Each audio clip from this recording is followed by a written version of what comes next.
लग्नानंतर होईलच प्रेम या मालिकेच्या येणाऱ्या भागामध्ये आपण पाहणार आहोत. देशमुखांच्या घरी 1 मंथ अॅनिव्हर्सरीची तयारी चालू असते. नंदिनी आणि पार्थ फोनवर बोलत असतात. नंदिनी पार्थला म्हणत असते, आपण जीवा आणि काव्याला सांगायला हवं काही. त्यांना असं अंधारात ठेवून आपण सगळं करत आहे. तेव्हा पार्थलाही समजत नसते नक्की नंदिनी कशाबद्दल बोलत आहे ते. तेव्हा नंदिनी म्हणते, आजच्या सेलिब्रेशन बद्दल. काव्य आणि जीवाला सेलिब्रेशन बद्दल माहीतच नसते. जीवाला ऑफिसमध्ये बोलावून घेतलेले असते. पार्थ जीवाला म्हणत असतो, मलाच बोलायचं आहे तुझ्याशी म्हणून मीच बोलवलं आहे तुला ऑफिसमध्ये. पार्थ जीवाला जाब विचारत असतो. पार्थ म्हणत असतो, काय चाललं काय आहे तुझं आणि काव्याचं. तेव्हा जीवा म्हणतो, काय चाललं आहे.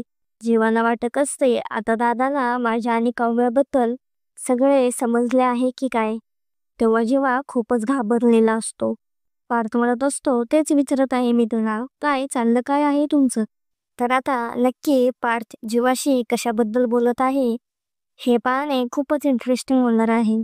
असेच नवनवीन अपडेट जाणून घेण्यासाठी आपल्या चॅनलला नक्की सबस्क्राईब करा.